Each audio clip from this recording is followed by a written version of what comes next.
acabamos de cantar que somos um só rebanho, e nós somos um rebanho dirigido por um só pastor, Jesus Cristo, o nosso grande e supremo pastor. E nessa noite oramos a Ti pedindo que o Senhor possa falar os nossos corações por meio da Tua palavra. Edifica-nos, ó Pai. Como cantamos também, edifique nossos lares. As nossas famílias possam ser famílias que reconhecem realmente a bênção que vem de Ti. Pai, abençoa essa noite. Abençoe cada coração aqui presente. Que possamos nos alegrar com a Tua palavra. Em nome de Jesus. Amém. Então, durante o mês de maio, nós nos dedicamos ao estudo de alguns personagens da Bíblia, alguns que fizeram escolhas boas e outros fizeram escolhas ruins. E como nós vimos, essas escolhas afetaram não apenas ela, mas as pessoas que estavam ao seu redor. Uma coisa é você tomar uma decisão e você só ser afetado. Ou você escolheu algo, vamos imaginar que você escolheu ir num restaurante e escolheu um prato, só você, sozinho. E o prato que você escolheu não estava bom e te trouxe algumas complicações digestivas, né? Só você é afetado. Mas quando você toma decisões que envolvem outras pessoas, famílias, né? Famílias, e no caso, irmãos, pais, mães, nós devemos buscar sabedoria do alto para escolher bem. Nós vimos que demos exemplo semana passada de José, né, e seus irmãos, e aquela decisão dos irmãos de venderem José afetou não apenas José, que sofreu, também afetou o seu pai, que ficou triste, mas Deus transformou aquele mal em bem, que a nação de Israel foi preservada na hora da fome. Talvez a pergunta mais importante que devemos fazer nesse momento é: como saber o que escolher? Como saber se a minha escolha é uma escolha boa ou ruim? Algumas coisas são óbvias, então não há necessidade de nós estarmos batendo na tecla. Sabemos aquilo que é da vontade de Deus, aquilo que agrada a Deus, e nós devemos fazer e cumprir essas coisas. Né? Por exemplo, se você acha uma carteira com dinheiro, e nessa carteira tem os documentos, e cartão de crédito, dinheiro e o nome de uma pessoa, você vai procurar de todas as formas encontrar essa pessoa. Você sabe que a coisa certa a fazer é devolver esse dinheiro, não reter para você. Porque a Bíblia fala claramente a respeito de você não possuir aquilo que é de outro, que isso é roubo e é pecado. Mas com coisas do dia a dia que podem afetar você, a sua família, nós devemos ser mais criteriosos e conhecer a vontade de Deus. Então, talvez a resposta simples nós encontramos em Colossenses 3, 23. Colossenses 3, 23, nós lemos: tudo que fizerem, façam de todo o coração, como para o Senhor e não para as pessoas. Então, como saber que devemos fazer, o que fazer, né? Como saber escolher a coisa correta? Quando você escolhe algo que é como se fosse para o Senhor e não para as pessoas, você estará fazendo a escolha correta. Agora, outra pergunta.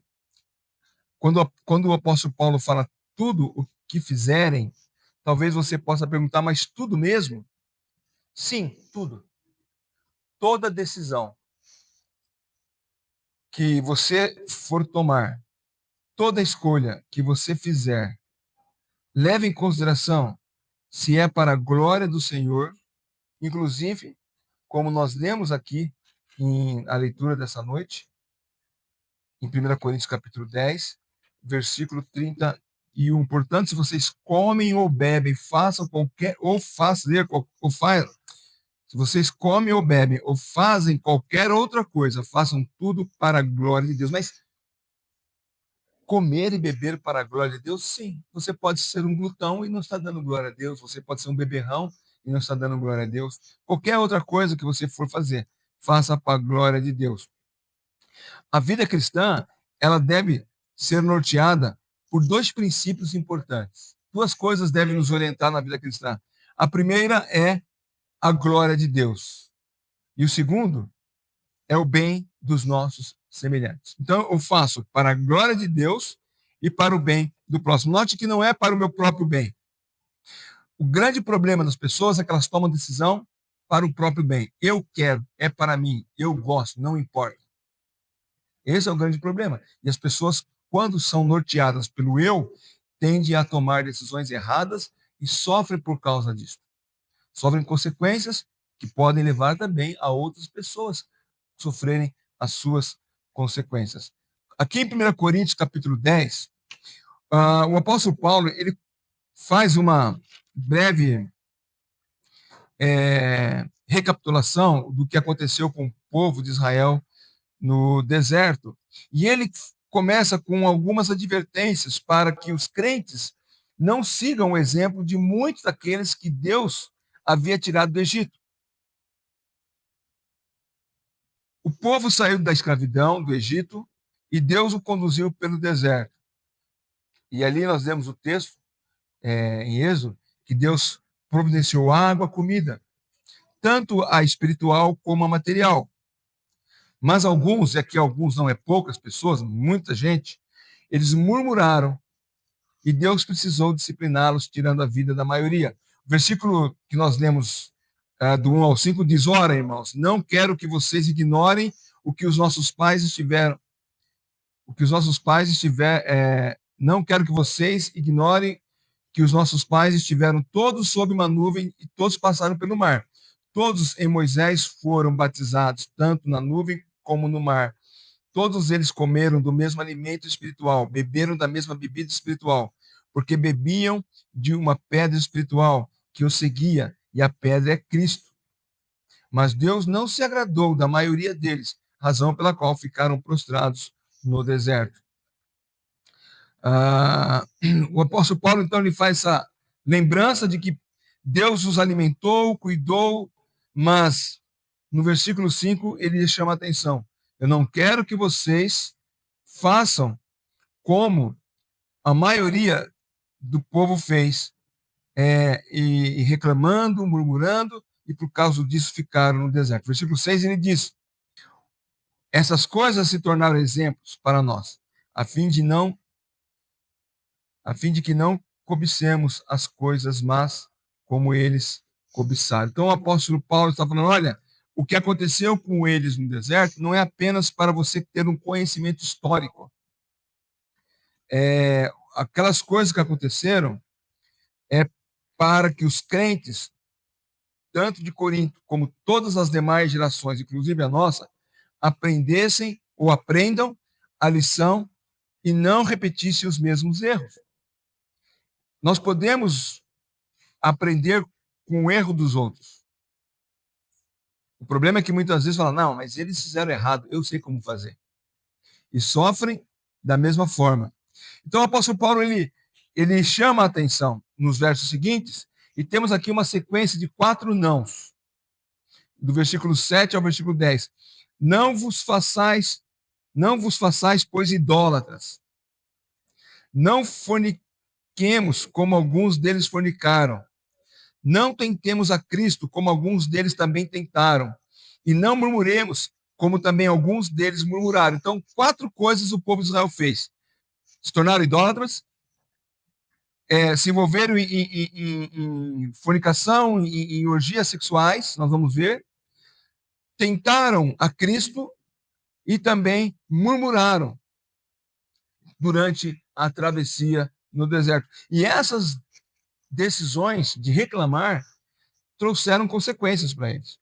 O versículo 7 fala, quando ele diz: não sejam idólatras como alguns foram, conforme está escrito, o povo assentou-se para comer e beber e levantou-se para se divertir.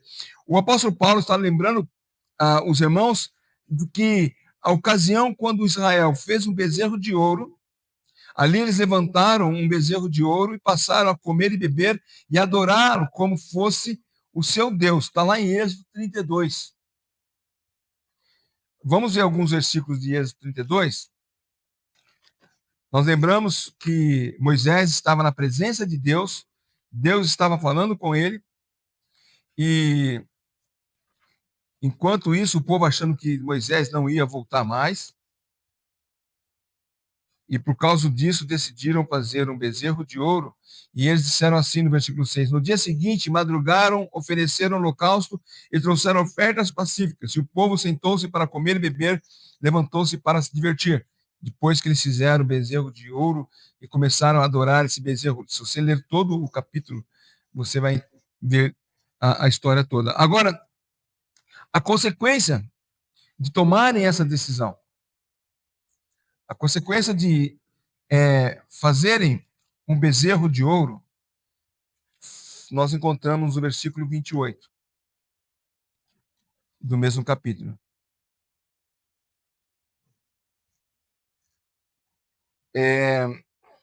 Vamos do versículo 25. Quando Moisés viu que o povo estava sem controle, pois Arão o tinha deixado à solta para a vergonha no meio dos seus inimigos, pôs-se em pé à entrada do arraial e disse: quem é do Senhor, vem até mim.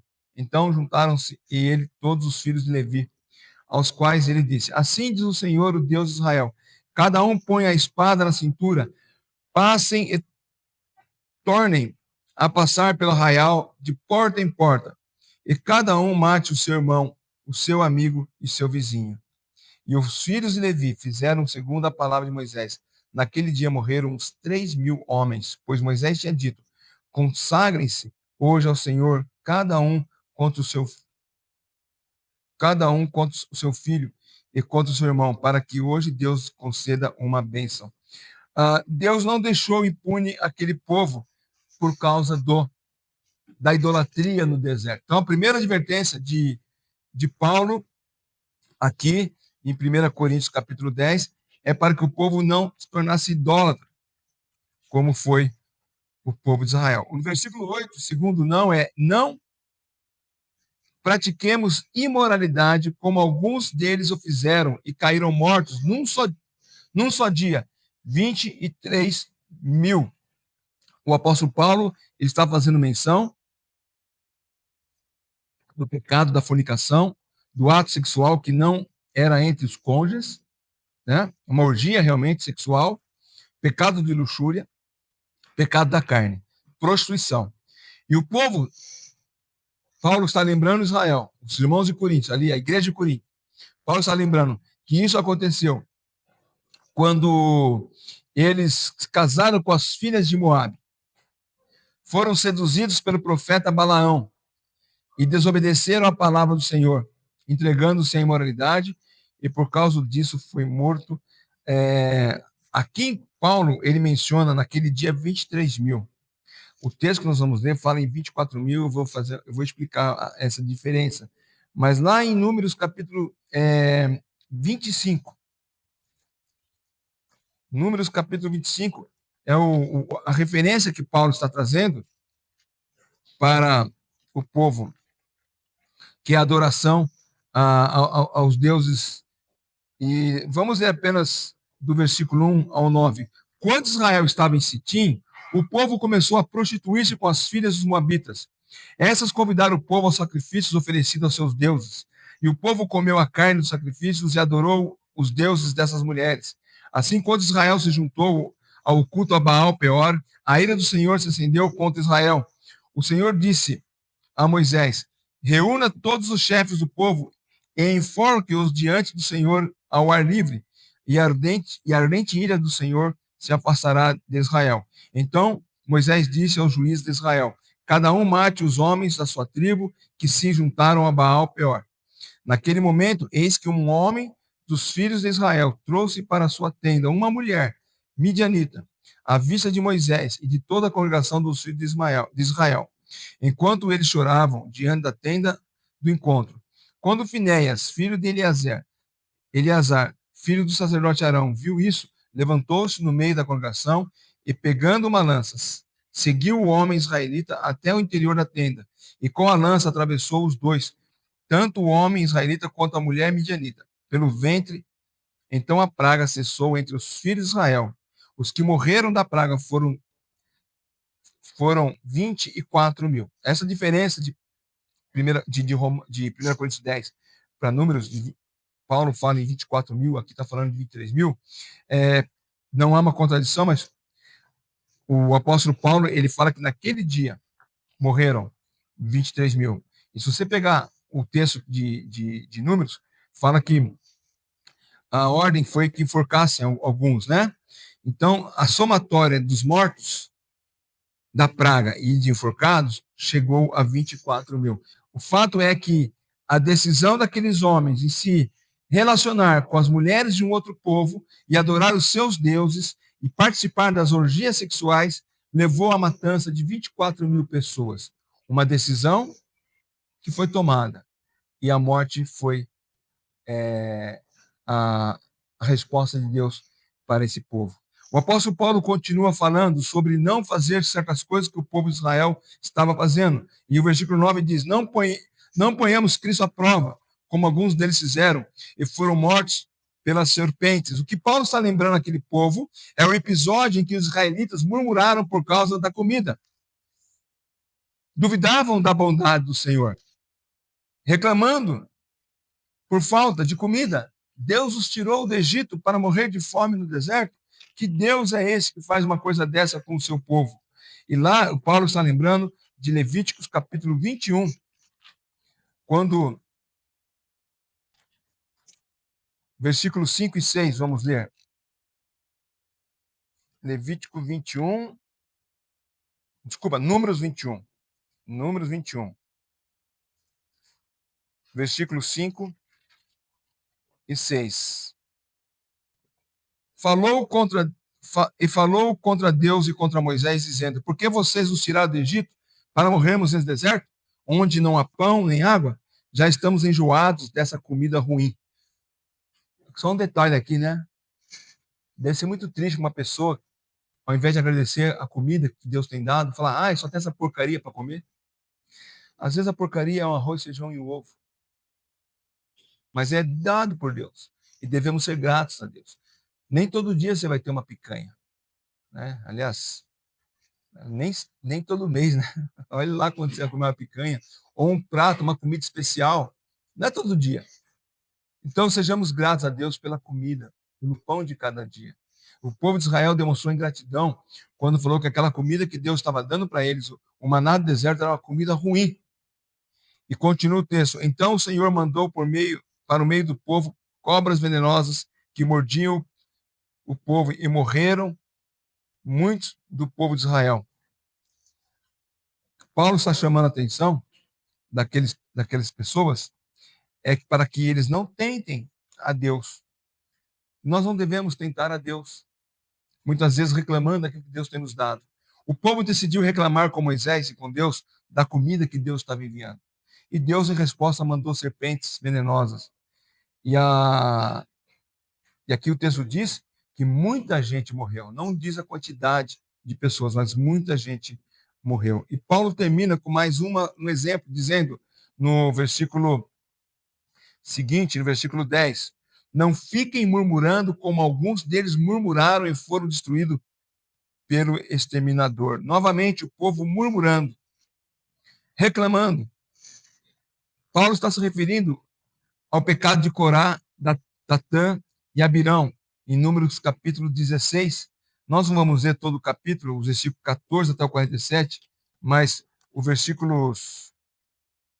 alguns versículos, do versículo 12, Números 16, versículo 12. Moisés mandou chamar Datã, Abirão, filhos de Eliabe, porém eles disseram: não iremos. Será que é pouca coisa o fato de vocês nos ter tirado de uma terra que mana leite e mel para nos fazer morrer nesse deserto? E agora você quer também se fazer príncipe sobre nós? Além disso, você não nos levou a uma terra que mana leite e mel, nem nos deu campos e vinhas como herança. Você pensa que pode arrancar os olhos dessa gente? Pois não iremos. Então Moisés ficou muito irado e disse ao Senhor: não atentas para a oferta deles. Não tirei deles nenhum só jumentos, e não fiz mal a nenhum deles. E o texto vai continua falando, e no versículo 49, diz que por causa dessa rebeldia, Números 16, 49, pôs-se em pé entre os mortos e vivos e cessou a praga, versículo 48, né? Ora, os que morreram naquela praga foram 14.700, fora os que morreram por causa de Corá. A consequência de um povo rebelde, reclamão, murmurador, foi que Deus matou naquela noite, naquele estado, por causa disso, naquele momento, 14.700 pessoas. Qual é a aplicação prática da ocorrência desses exemplos, né? Nós lemos os versos seguintes de 1 Coríntios capítulo 10, versículo 11. Essas coisas aconteceram com eles para servir de exemplo e foram escritas como advertência a nós, para quem o fim dos tempos tem chegado. Então, qual foi o propósito de Paulo levantar e buscar na história exemplos do povo reclamando, murmurando, se deitando com mulheres, adorando outros deuses, e morreram por causa disso? Paulo fala, essas coisas aconteceram para servir de exemplo. O que é uma coisa de exemplo? Você pode ter uma coisa que serve de exemplo para o bem e para o mal, né? Eu vou seguir o exemplo do irmão Sidney, porque olha como ele fez e deu certo. Né? Mas olha, o irmão Sidney fez um negócio e deu errado, eu não vou seguir o exemplo dele. Então, Paulo está falando, olha, o que aconteceu com o povo é um exemplo para que vocês não repitam o mesmo erro. Serve de exemplo. E foi escrito como advertência. Olha, o povo no passado reclamou e sofreu por causa da reclamação. Decidiram reclamar contra Deus e Deus pesou a mão contra eles. Essas coisas foram escritas, então Paulo diz, para o nosso bem, como exemplo. Não é apenas uma informação histórica. Como a gente costuma fazer brincadeira, concurso da escola dominical. Quantas pessoas morreram na revolta de Corá? 14.700, certo? Não é só uma informação histórica. Paulo está dizendo, olha, vocês conhecem a história, não sigam o caminho daqueles rebeldes. É uma advertência para aqueles que dizem, eu nunca cairei nessa.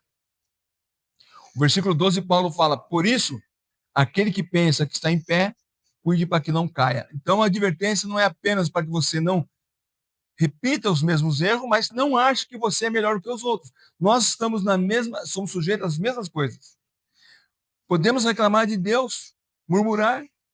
Como eu falei, talvez o mês tenha sido apertado e a comida não é aquela ideal ou a que você gostaria de comer, mas dê graças a Deus por aquela comida que você tem na mesa.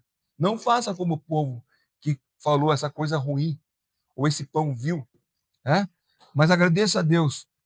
Paulo nos chama a atenção para não cairmos no mesmo erro, especialmente aquele crente que se acha forte. Não, comigo não acontece. Mal sabe ele do perigo que está correndo. Paulo ele faz um parênteses aqui no versículo 13, dando-nos a promessa que é possível vencer as tentações. Olha, você não é tentado além das nossas forças. Aquilo que vem sobre você é possível você vencer, porque o Espírito Santo está em você, e você é mais forte que as tentações, que as provações, né? Nós somos fortalecidos pelo Espírito Santo, então nós não podemos dar como desculpa, é mais forte do que eu. Não. Se nós somos filhos de Deus, templo do Espírito Santo, devemos deixar o Espírito Santo agir em nossas vidas e sermos fortes contra as tentações. Agora, voltando para os últimos versículos de 1 Coríntios 10, versículo 31 a 33, é o que nós vamos tratar com mais detalhes aqui. Portanto, se vocês comem ou bebem, fazem qualquer outra coisa, façam tudo para a glória de Deus. Não se torne motivo de tropeço nem para judeus, nem para gentios, nem para a igreja de Deus. Assim como também eu procuro em tudo ser agradável a todos, não buscando o meu próprio interesse, mas os de muitos, para que sejam salvos.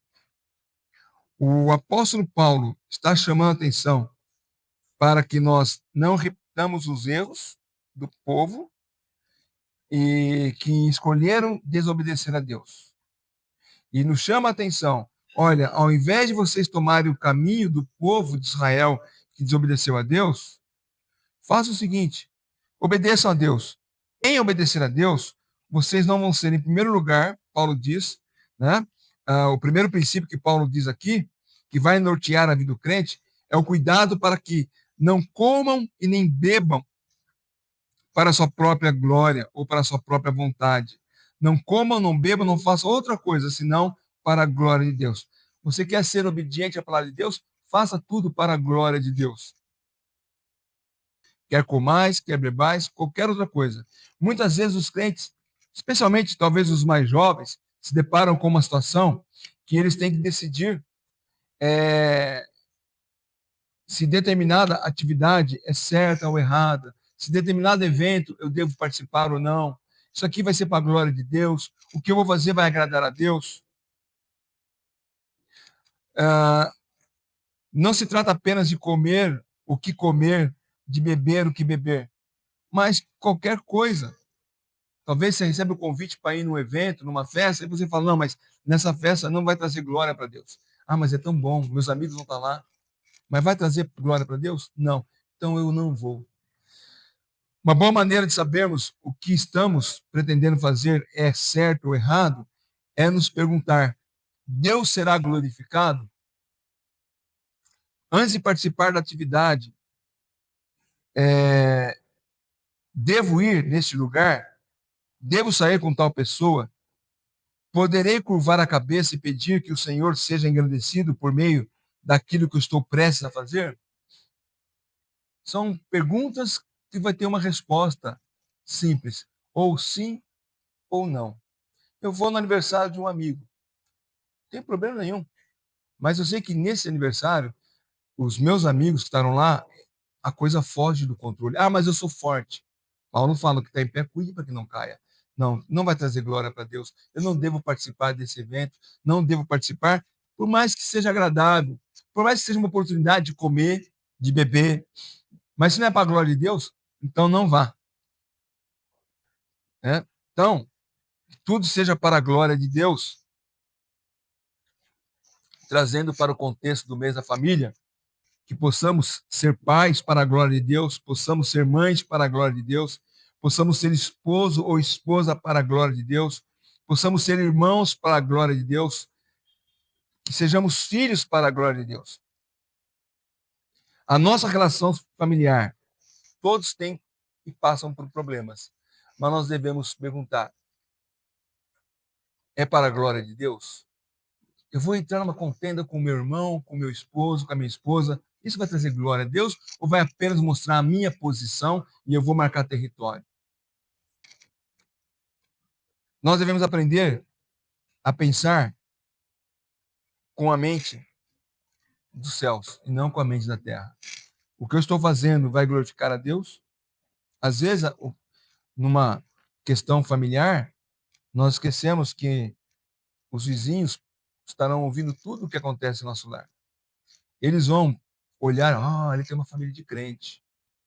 Ou vai, nossa, olha o pau que está quebrando lá naquela casa ali. Ó, são crentes, hein? Você acha que isso vai trazer glória a Deus? Claro que não vai trazer glória a Deus.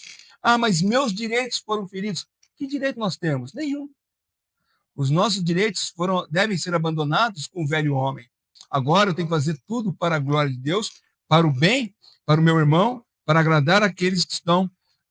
O versículo 33, nós vamos finalizar com ele, mas aqui adiantando, diz: não buscando meu próprio interesse, mas o de muitos. Então não é o meu interesse, é o interesse da maioria, dos meus irmãos, do meu pai, da minha mãe, da minha família. Dane-se a minha família, eu quero fazer isso. Vai e faz e depois traz problemas, consequências que às vezes não é só você que vai sofrer, mas toda a família acaba sofrendo com uma decisão egoísta tomada. Então, que possamos ser pais, mães, irmãos, filhos para a glória de Deus, na maneira que tratamos os membros da família. Como é que uma família pode viver para a glória de Deus? Filipenses 2, versículo 3 e 4, nós conhecemos bem o capítulo 2 de Filipenses, principalmente porque nós falamos do exemplo de Jesus Cristo para nós. Mas O versículo 2 e 3 diz: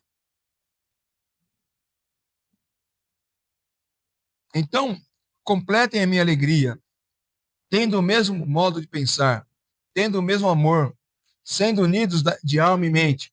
Não façam nada por interesse pessoal ou vaidade, mas por humildade, cada um considerando os outros superiores a si mesmo. O 4, não tendo em vista somente os seus próprios interesses, mas também os dos outros. Como é difícil, né, abrir mão dos nossos interesses, dos nossos desejos, das nossas vontades, dos nossos direitos, em detrimento ou em favor de outro, né? Como é difícil você falar assim, não, faz favor, primeiro você. Ah, esse deve ser o proceder do crente. E em família devemos fazer a mesma coisa. Vamos viver para a glória de Deus quando estivermos considerando o nosso irmão, a nossa mãe, o nosso pai, os nossos filhos, né? Acima de nós mesmos. Você pode imaginar uma casa onde cada um faz apenas aquilo que é do seu interesse? Ou explorando a boa vontade do outro membro da família? Então você está morando numa casa e só faz aquilo que te agrada. Ou você explora a bondade do outro. Que glória isso tem, isso pode trazer a Deus? Que glória isso pode trazer ao nome do Senhor Jesus Cristo? Nenhuma, né?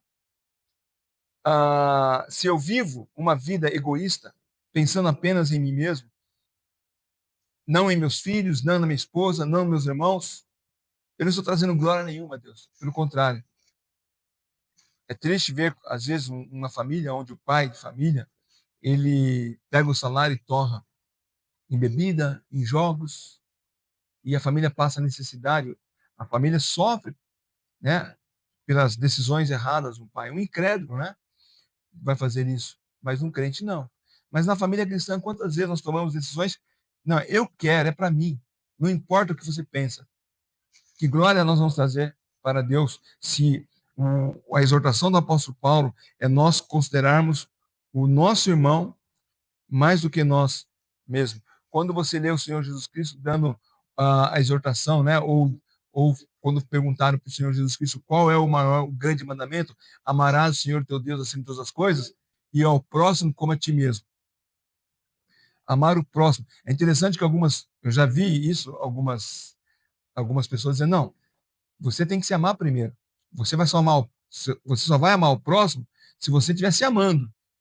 Então você precisa amar primeiro para depois amar o próximo. Se amar para depois amar o próximo. Não é isso que o texto está falando. Porque nós já amamos a nós mesmos. Nós já cuidamos do nosso corpo. Então, como nós cuidamos de nós devemos cuidar do próximo da mesma forma.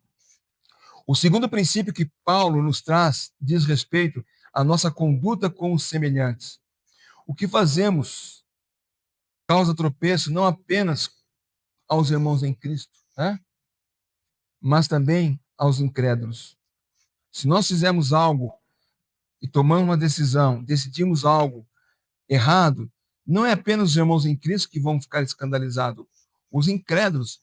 Quantas notícias nós vemos nas televisões, aí nas redes sociais, de crentes sendo, famílias, né, cristãs sendo expostas por alguma ação, alguma atitude, alguma decisão tomada. E aparece lá, eles parece que têm o prazer de colocar, né? Se for no caso um pastor evangélico, cantor gospel, e coloca a notícia lá. Escandalizando, né? Trazendo escândalo para os incrédulos. Então nós temos que cuidar para nos portar de maneira que tudo que fizermos seja para a glória de Deus. Como eu disse, quando o vizinho me vê, ele sabe que eu sou crente. É interessante, né? Não quero dar um exemplo pessoal, mas algumas pessoas na rua que não me conhecem, eu não conheço de nome, só cumprimento, sim, mas algumas vezes as pessoas me cumprimentam como pastor. Eu nunca falei que sou pastor, né? Então eu tenho que cuidar para dar um bom exemplo. Se eu sair de casa cantando pneu, põe um pagodão no último volume, né? Olha o pastor lá, né? O que acha que eles vão pensar de mim? Então eu tenho que cuidar para dar um bom testemunho para os que são de fora. Ele tem que olhar para mim e ver que eu sou verdadeiramente crente. Não ser mentiroso. Eu saí do meu bairro, agora eu vou ligar o pagodão, né? Não. Nem gosto de pagode, mas estou dando um exemplo. cuidar para poder demonstrar verdadeiramente que somos filhos de Deus. Meus colegas de trabalho, meus amigos de escola, eles me respeitam, sabem que eu sou crente, sabem que eu vivo para a glória de Deus ou vivo para a minha própria glória. Paulo fala também em Efésios 2, versículo 20, edificados sobre... Gálatas 2:20, não Efésios, desculpa. Gálatas 2:20.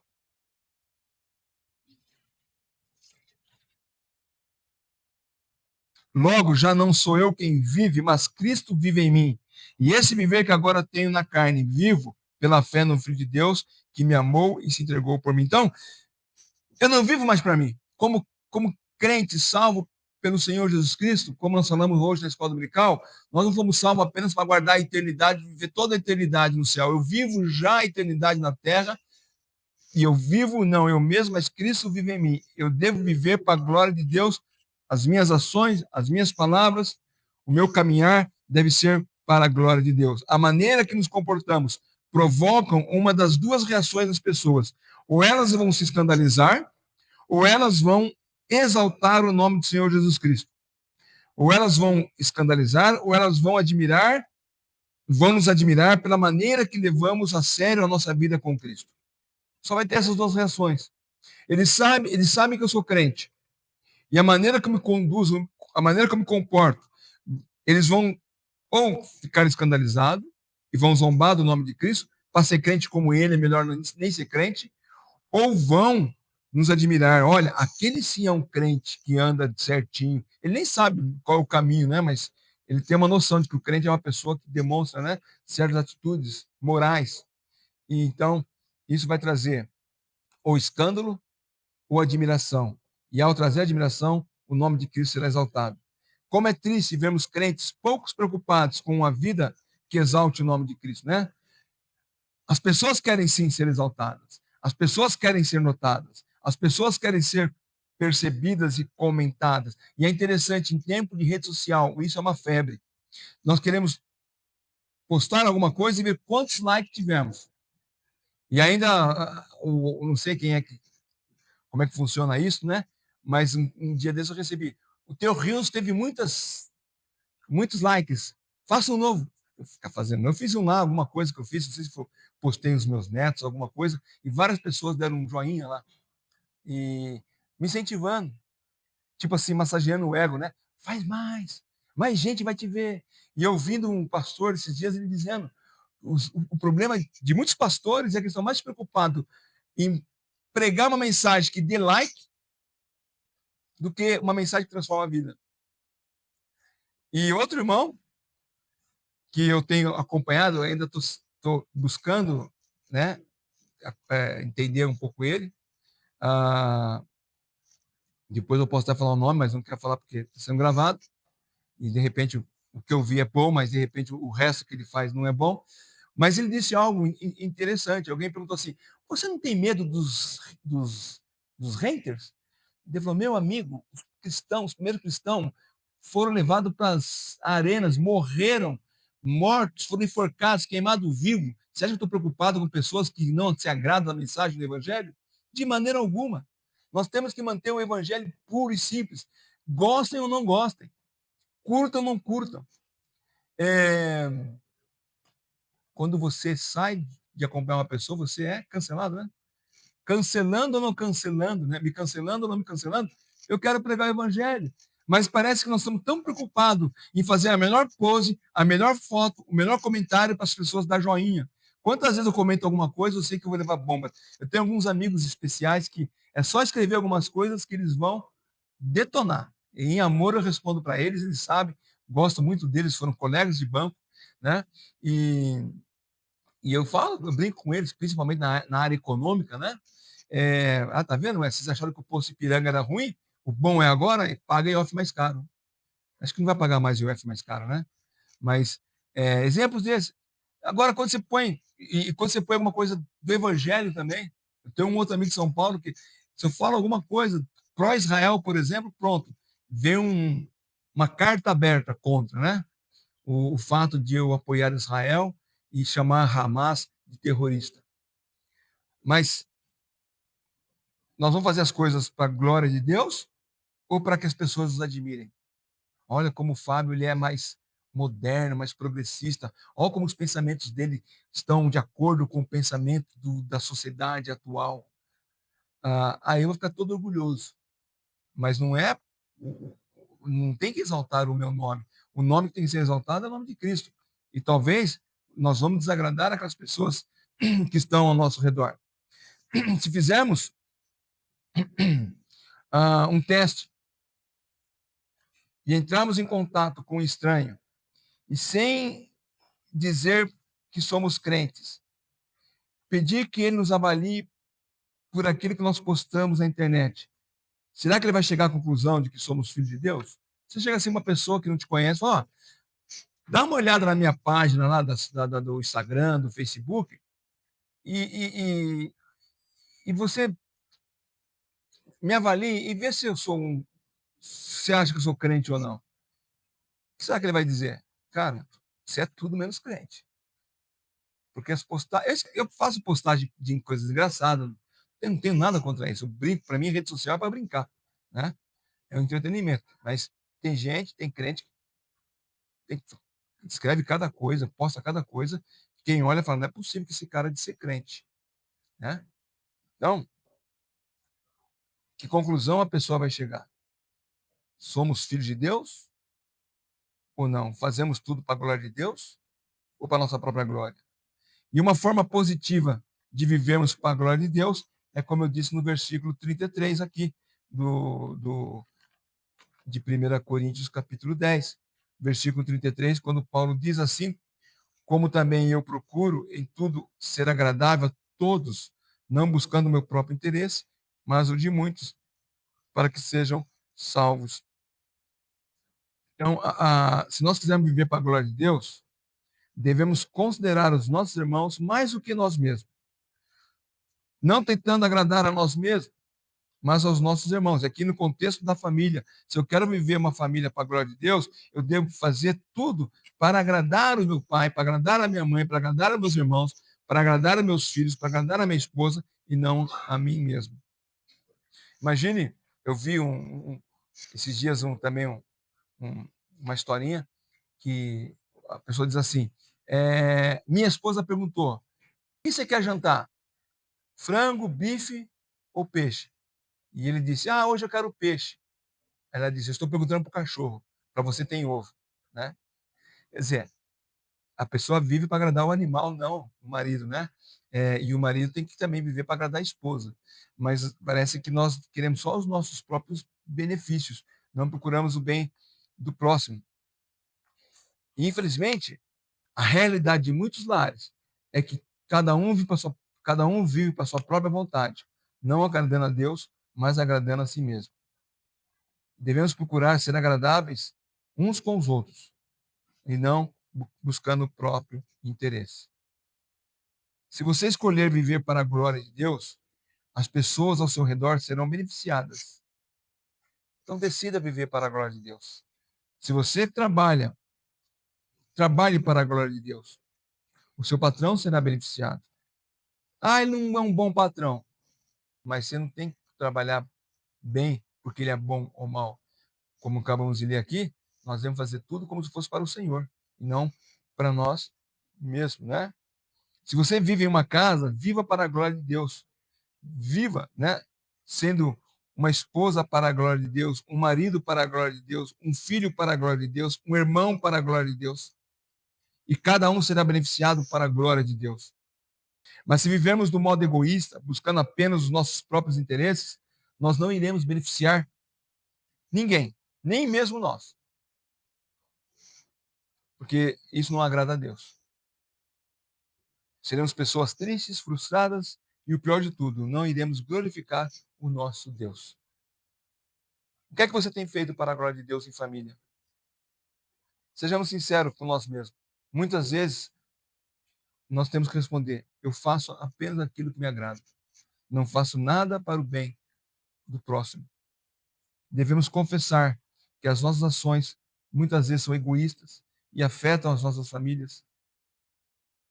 E devemos confessar, abandonar a prática e decidir viver a partir de hoje para a glória do nosso Salvador e Senhor Jesus Cristo. Uma família uma pessoa que toma decisão para a glória de Deus vai trazer benefício para toda a família.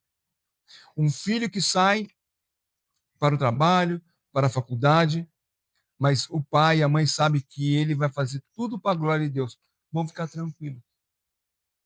Agora, aquele filho que faz o que bem entender e sai para a faculdade ou sai para o trabalho, os pais ficam apreensivos porque nunca sabem o que ele vai estar fazendo, porque sabe que ele só faz aquilo que agrada o seu próprio coração. Uma esposa que o marido vai trabalhar e o esposo vai trabalhar, sabendo que ele vai fazer tudo para a glória de Deus, ela fica tranquila, sabendo que não vai ter surpresa. A mesma coisa o marido com relação à esposa, a mesma coisa os filhos com relação aos pais. Os irmãos, façamos para a glória de Deus. Que Deus os abençoe, como famílias, possamos aprender a tomar decisões para a glória de Deus. Amém?